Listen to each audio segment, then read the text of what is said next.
Hello, welcome to Mendelian inheritance stuff. So here we have American Civil War time. All right. This guy first figures out some things about how parents pass traits on to kids. Some of the correct and basic ideas first figured out after millennia, thousands of years of human beings trying to figure out why does he look like mom and I look like dad and he look like in between, da da da da da. So here we go. So Mendel chose pea plants to work with because they have some very handy traits, 7 particularly, that were very simple. They were either or. Like these pea plants either had purple flowers or white flowers. They either had yellow peas or green peas. And so that was part of the reason he chose them. Another part of the reason was they're easy to work with. They're easy to control their reproduction.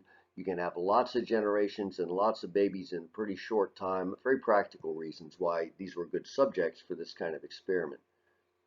Okay, so here's the things they want you to know, and they're quite vague as they always are about that. So they want you to be able to figure out if you have this mom and this dad, what kind of kids can they have?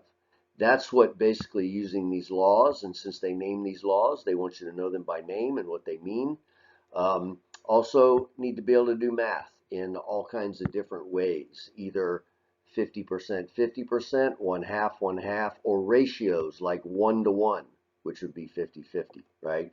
And then they have these various aspects of what we have learned about heredity, and so we'll hit each one of those as we go. All right, so this is what I told you about the pea plants being easy to control their reproduction. So the way these kind of plants work, flowering plants, is that they make pollen grains. And inside those pollen grains are a little sperm cell. The pollen grains are made on the male part of the plant called the stamen. We're going to have to learn this when we get to plants, so we're going to learn a little bit of it here. So the pollen grains are on the stamens, male part, M-E-N, stamen. Easy to remember, that's the male part, right? So here's simply how Mendel would control their reproduction.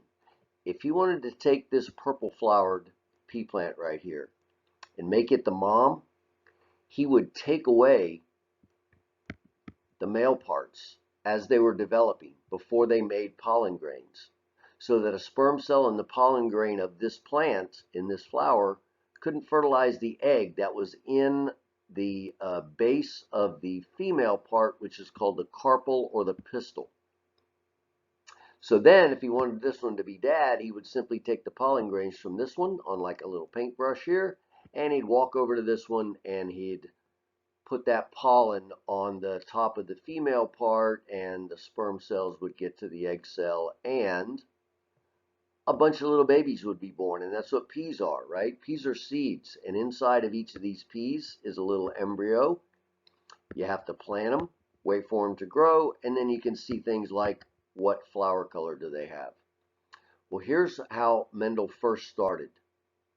He first started with a corner of his pea plant garden having plants that made purple flowers. Every time he mated them, they made nothing but purple flowers.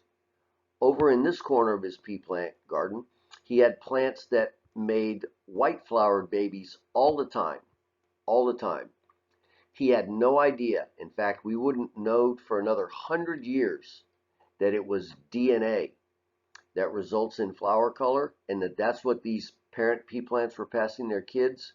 He knew it was something, though, and he grew these plants in these 2 corners of his garden over and over and over again, letting them mate with each other and only making purple flowered kids until he was as sure as he could be that whatever it was they passed to their kids that caused flower color, over in this corner, these plants only had purple flower stuff.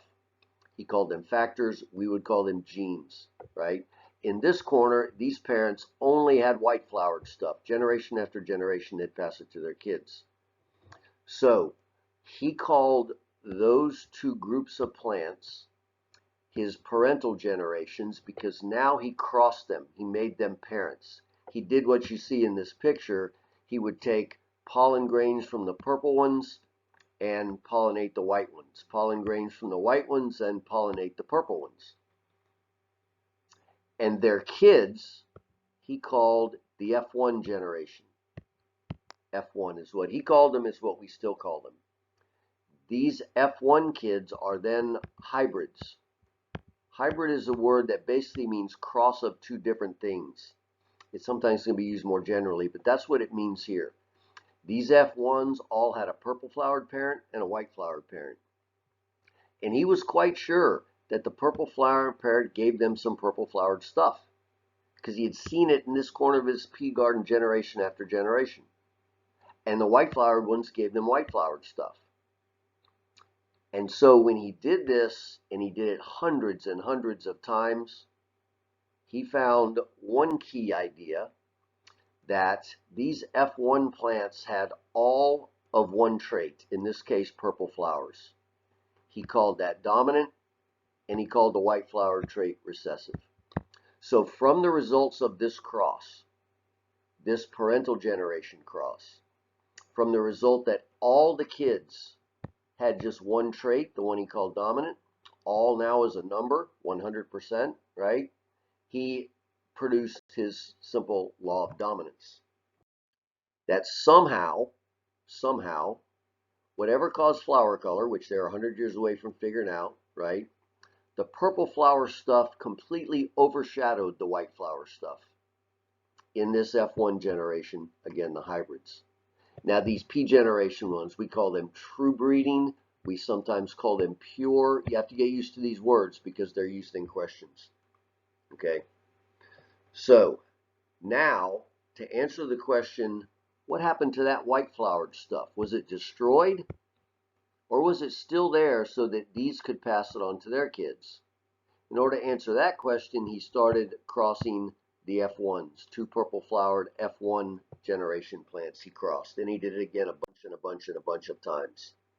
Okay, so I got ahead of myself here. This is what dominance means, recessiveness means, right? And now I'll go ahead and throw this word in here because we've already had it. The description of these traits, purple flower, white flower, these are what we call phenotypes. Phenotypes are like adjectives: purple, white, type B blood, type A. Those are adjectives, right, of a particular kind of trait. The phenotype is what we call dominant and recessive. The stuff that your parents give you, again, are genes. And what genes they give you make up what's called your genotype. Once again, I'm getting ahead of myself here, but there's those two words.